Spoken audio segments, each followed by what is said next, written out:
Bonjour et bienvenue. Aujourd'hui, on s'attaque à un sujet qui a vraiment marqué nos vies, la pandémie de Covid-19. Bonjour. Oui, un sujet complexe. On a rassemblé pas mal de documents, recherches, rapports, analyses, et l'idée c'est un peu de démêler tout ça ensemble. C'est ça. On va explorer l'origine, toujours débattue, du SARS-CoV-2, son évolution, les impacts, santé mentale, éducation, et puis voir ce qu'on en retire pour la suite. Exactement. Et les sources qu'on a, elles posent vraiment les questions clés. D'où il vient, ce virus? Zoonose classique, animal vers l'homme. C'est l'hypothèse des chauves-souris du Laos ou du marché de Wuhan, ça. Voilà. Ou alors, l'autre piste, l'incident de laboratoire. Vu la proximité de l'Institut de virologie de Wuhan, de WIV, et les recherches qui s'y faisaient, la question se pose. Et au-delà de l'origine, qui est, on va le voir, toujours pas tranchée, comment ce virus à ARN a évolué? Parce qu'il a un mécanisme de correction, c'est assez unique, non? Tout à fait unique pour un virus ARN. Mais ça n'a pas empêché les mutations, l'arrivée des variants qui ont, disons, relancé la donne plusieurs fois. On parlera aussi de l'impact psy, c'est énorme, et parfois on l'oublie un peu. Ça a touché tout le monde, adultes, enfants. Ah oui, la santé mentale, c'est devenu un enjeu majeur. Et puis l'éducation. Les fermetures d'écoles, les pertes d'apprentissage. L'UNESCO a des chiffres assez... Préoccupant, j'imagine. Oui, et ça a creusé les inégalités. Et enfin, on verra les leçons, les recommandations. L'Académie de médecine, par exemple, insiste sur la surveillance des zoonoses, l'encadrement de certaines recherches. Bon, c'est parti, accrochez-vous, on plonge dans les faits, les incertitudes et tout ce qu'on peut apprendre de cette pandémie. Alors commençons par le début. Le virus, SARS-CoV-2, il apparaît fin 2019 à Wuhan, en Chine. C'est un coronavirus à ARN. Mais l'origine exacte, c'est toujours ça, la question. Et c'est là que ça coince. Malgré les enquêtes, même celles de l'OMS, avec le groupe SAGO ou les travaux de Pasteur de l'Académie, on n'a pas de conclusion définitive. Deux grandes pistes en gros. La première, la plus logique peut-être, la zoonose, le saut naturel de l'animal à l'homme. Les chauves-souris reviennent souvent, c'est ça? Oui, c'est la source la plus probable. On avait trouvé un virus raté G13 avant même la pandémie, similaire à 96,2%. Et puis plus récemment, au Laos, des virus banals, encore plus proches. Et surtout, ils peuvent se lier aux récepteurs ACE humains. Ça, c'est important. Et marché de Wuhan dans cette histoire. Le marché de Wuhan, oui, il a été suspecté tout de suite. On y vendait des animaux sauvages vivants, civettes, chiens viverins, dans des conditions pas terribles niveau hygiène. Et on a trouvé des traces du virus sur des surfaces là-bas, après coup. D'accord. Mais l'animal intermédiaire, entre la chauve-souris et nous, on l'a trouvé. Le pangolin, on en avait parlé, non? Oui, on en a parlé. Mais les virus trouvés chez lui étaient finalement trop différents. Donc non, le pangolin, ça semble écarté. Et c'est ça le problème. On n'a pas trouvé d'autres hôtes intermédiaires, ni de réservoir animal clair en Chine. C'est différent du SRAS de 2003 alors. Oui, très différent. Pour le SRAS, on avait trouvé la civette assez vite. Pour le MERS, le dromadaire. Là, rien de confirmé. Et les enquêtes sur place, ça n'a pas aidé. Les sources disent que c'était compliqué. Ah oui, extrêmement compliqué. Accès limité aux données, aux échantillons, c'est ce qui remonte de plusieurs rapports. Et puis, il manquait cette surveillance des virus animaux avant l'épidémie. Sans ça, difficile de remonter la piste naturelle. Très difficile. Bon, alors, l'autre hypothèse. L'accident de laboratoire? Qu'est-ce qui alimente cette piste? Attention, on parle d'hypothèse, hein? Oui, très important. Pas de preuves directes. Les sources parlent d'indices circonstanciels. Le premier, c'est la géographie. L'épidémie démarre à Wuhan, juste à côté de l'Institut de virologie, le WIIV, un labo P4, top niveau de sécurité, qui travaillait justement sur quoi? Les coronavirus de chauve-souris. D'accord. Et on sait ce qu'il faisait comme recherche. Oui, les sources le confirment. Des recherches dites de gain de fonction, c'est-à-dire modifier des virus pour voir s'ils deviennent plus transmissibles, plus dangereux, pour anticiper, soi-disant. Gain de fonction. Hein. GOF, c'est ça. C'est ça, GOF. Et il y avait des collaborations internationales. EcoHealth Alliance, Peter Daszak, avec des financements américains d'ailleurs. Et il y a cette histoire de site de clivage par la furine. Ça revient tout le temps. C'est quoi exactement? C'est une petite partie du code génétique du virus, dans sa protéine spike. C'est ce qui lui permet d'entrer super efficacement dans nos cellules. Et le truc, c'est que les virus naturels connus les plus proches, comme les banals du Laos, ils ne l'ont pas, ce site spécifique. Ah, alors d'où il vient? Évolution naturelle? Ou Fabrication en labo. C'est la grande question. Est-ce qu'il a pu l'acquérir naturellement, en circulant sans être détecté, ou est-ce que ça suggère une manipulation? Des chercheurs de Pasteur ont étudié ça sur les virus banals. Leurs travaux suggèrent que l'acquisition naturelle de ce site précis par ces virus-là en circulant silencieusement, c'est peu probable. D'accord, donc ça laisse la question ouverte. Ça maintient la question ouverte, oui. Ça ne prouve rien, mais ça interroge. Et sur la sécurité du labo Wive lui-même, il y a des doutes? Oui, il y a des éléments troublants.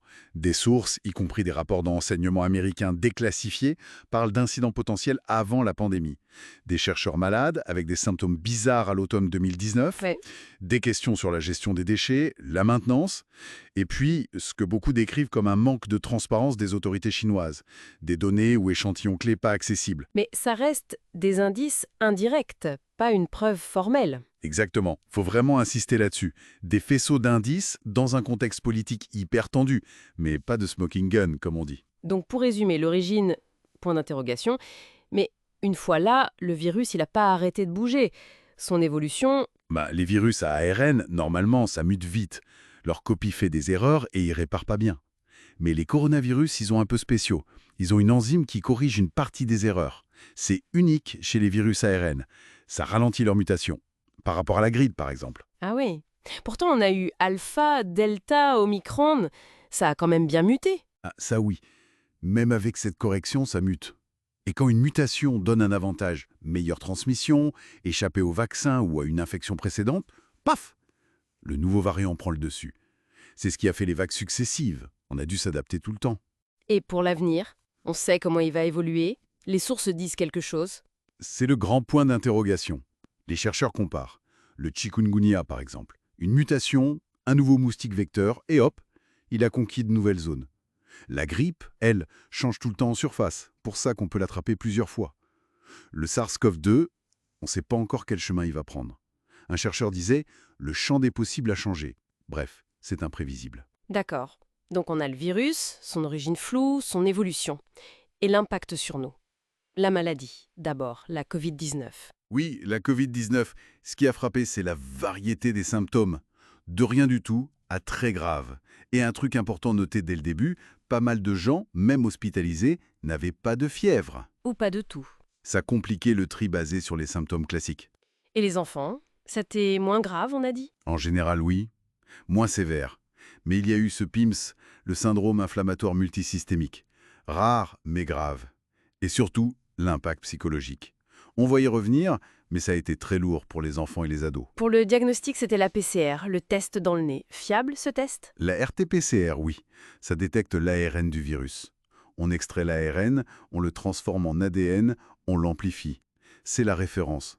Mais pas fiable à 100%, surtout tout au début de l'infection, la quantité de virus peut être trop faible. Mais on a appris à mieux interpréter les résultats avec le temps. Et face à ça, les mesures de santé publique. Les gestes barrières. Leur efficacité, surtout appliquée tôt et collectivement, elle est confirmée. La Chine l'a montré au début, distanciation, mains, aération, simple, mais ça marche. Et les masques. Ouais, le grand débat. Oui, on a appris.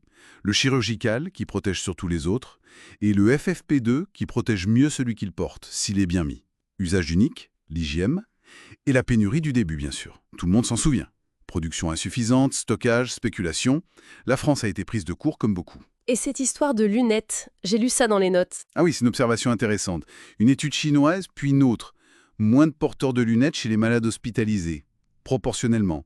L'hypothèse. Une barrière physique. Moins de contact mains-yeux, protection contre les gouttelettes. Ça montre que les yeux sont une porte d'entrée possible. Ensuite, les mesures plus dures. Confinement, restrictions. Efficace, mais à quel prix? C'est tout le problème. Ça a freiné la transmission, oui, mais le coût social, économique, énorme. Les restrictions de voyage, par exemple. Effet mondial, mais peut-être trop tardif au début en Chine pour vraiment stopper net. Et les frontières qui ferment, qui rouvrent, même en Europe? Compliqué. Le traçage des contacts aussi. Classique par interrogatoire. Et puis numérique avec les applis type Stop Covid, tous anti-Covid après. Ça a bien marché, ça? Ça a fonctionné, mais avec des débats sur la vie privée, l'efficacité réelle. C'était pas simple. C'est sûr. Mais au-delà du physique, les sources insistent vraiment sur l'impact psychologique, la crise de la santé mentale. Ah oui, ça c'est un point majeur qui ressort partout. Les rapports de Santé publique France sont très clairs là-dessus. L'impact a été énorme, et pas seulement chez les personnes déjà fragiles. Tout le monde a été touché. Ça a vraiment mis la santé mentale au premier plan. Qu'est-ce qui a été le plus difficile? Les confinements? C'est un mélange. Les confinements, oui. Le huis clos familial, parfois l'augmentation des violences, la peur du virus, pour soi, pour les autres, l'isolement, les soucis économiques, le chômage, la peur de l'avenir, l'incertitude permanente, tout ça ensemble, c'est très anxiogène. Et pour les jeunes, les enfants, les ados, particulièrement touchés. Très sensibles à l'anxiété des adultes. Les psys ont vu une hausse des crises d'angoisse, des troubles du sommeil, même des idées suicidaires chez les ados. L'école perturbée, les protocoles qui changent tout le temps, plus d'activité, ça a pesé très lourd. Ça a soulevé des questions éthiques d'ailleurs. Le bénéficier risque des mesures pour eux. Exactement. Jusqu'où aller pour protéger physiquement, au risque d'abîmer psychologiquement. Mais les sources parlent aussi de leur capacité de résilience, quand ils sont bien accompagnés et écoutés. Et est-ce que ça a fait bouger les politiques de santé mentale? On a l'impression d'une prise de conscience, oui. On parle plus de prévention, de promotion de la santé mentale pour tous. Les lignes d'écoute se sont développées. Et on reconnaît qu'il faut agir sur tout. Le logement, l'emploi, l'éducation. C'est pas juste une question de soins psy. Justement, l'éducation, autre secteur chaos. Ah oui, les fermetures d'écoles quasi partout, plus ou moins longtemps. L'UNESCO a beaucoup étudié ça. Il parle de perte d'apprentissage, le learning loss. Et c'est significatif. On a des chiffres, une idée de l'ampleur? C'est dur à mesurer exactement, mais les modèles de l'UNESCO donnent une idée. Ils parlent d'un taux d'oubli. Un mois d'école fermée, ça pourrait faire perdre l'équivalent de 2 mois d'apprentissage.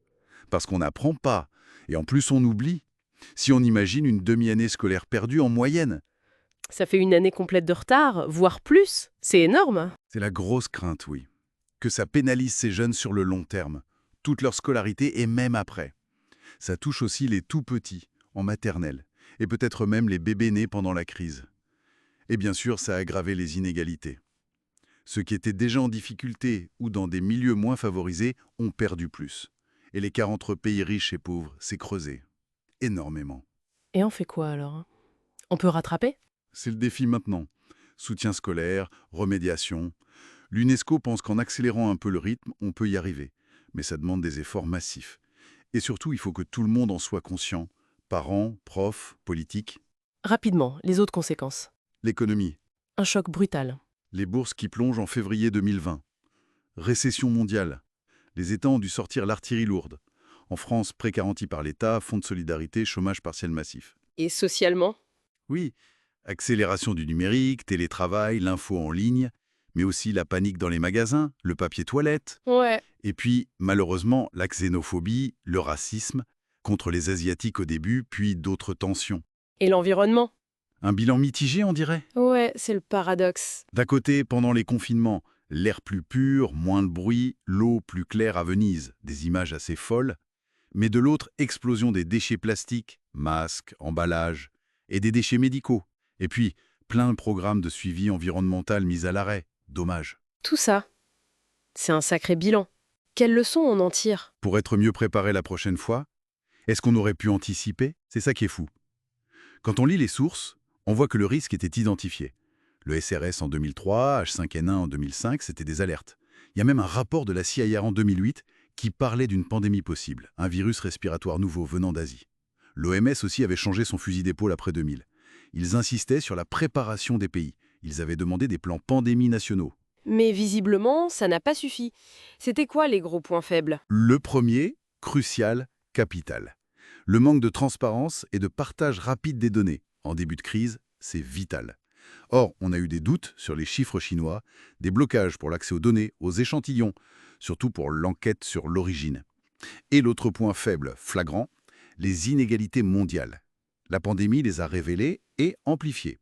L'accès aux vaccins, c'était criant. L'Afrique du Sud, qui alerte sur Omicron, mais qui a ensuite du mal à obtenir les vaccins achetés en masse par les pays riches. C'est assez symbolique. Alors face à ça, que disent les experts? L'Académie de médecine, par exemple, dans son rapport, Ils insistent sur plusieurs choses. D'abord, renforcer la surveillance, mais de façon intégrée. L'approche One Health. Surveiller chez l'homme et chez l'animal, domestique et sauvage. Parce que la plupart des nouvelles maladies viennent des animaux. Il faut des réseaux connectés, nationaux, internationaux. Et aussi créer des bases de données génétiques des virus, des banques d'échantillons, qui soient ouvertes, accessibles à tous les chercheurs. L'Académie dit même que ça devrait être un bien public mondial. Et le deuxième grand axe, c'est la recherche elle-même, surtout celle qui est un peu sensible. Oui, la sécurité et l'éthique dans les labos, surtout pour ces recherches de gains de fonction, GOF. Il faut une culture de la biosécurité bien plus forte, bien évaluer les risques et les bénéfices de chaque projet, même en intégrant les risques liés à l'IA qui pourraient aider à créer des virus dangereux, et former les chercheurs à l'éthique, les responsabiliser face aux recherches duales, celles qui peuvent être utiles, mais aussi dangereuses si elles sont détournées. L'Académie propose des comités d'éthique pour examiner ces projets. Et concrètement, dans les labos, ça veut dire quoi? Des règles plus strictes. Oui, appliquer les niveaux de sécurité BSL adaptés aux risques réels. Une idée, c'est les boîtes noires biologiques. Enregistrer les données, garder des échantillons pour pouvoir vérifier en cas de problème. Et puis déclarer tous les incidents, même mineurs, pour apprendre. Rendre ça obligatoire ou presque. Et pour encadrer tout ça au niveau politique? Il faut une gouvernance claire au niveau national. Mais ça ne suffit pas. Il faut coopérer, en Europe, dans le monde, harmoniser les règles sur la manipulation des pathogènes, la transparence, s'appuyer sur les traités existants, comme celui sur les armes biologiques. Bon, on arrive au bout de ce tour d'horizon. C'était dense. L'origine floue, l'évolution du virus, les cicatrices sur la santé mentale, l'éducation. Oui, et si on essaye de résumer, il y a des messages clés qui ressortent. L'urgence d'une surveillance globale et transparente, homme-animal. La nécessité de repenser la sécurité et l'éthique de certaines recherches. Et puis, l'impératif de solidarité internationale. Face à des menaces sans frontières, il faut partager l'info, les outils, les vaccins. Un chercheur disait « Le champ des possibles a changé. On a vu l'incroyable adaptation du virus, mais aussi la nôtre. La résilience, l'innovation scientifique incroyable, mais aussi les divisions, la désinfo. Et ça nous laisse avec une question fondamentale pour l'avenir, je crois. D'un côté, le risque permanent de nouvelles zoonoses, qu'on favorise nous-mêmes par nos activités. De l'autre, les risques potentiels de la recherche sur ces virus. Une recherche pourtant essentielle pour se défendre. Comment on trouve le juste équilibre, Ven? Quelle gouvernance mondiale, quel contrôle, quelle transparence on met en place pour ces recherches sensibles, pour éviter la prochaine pandémie, sans freiner la science qui peut nous sauver? C'est complexe, hein? Pas de réponse simple. Et ça va nous occuper encore un moment, je pense.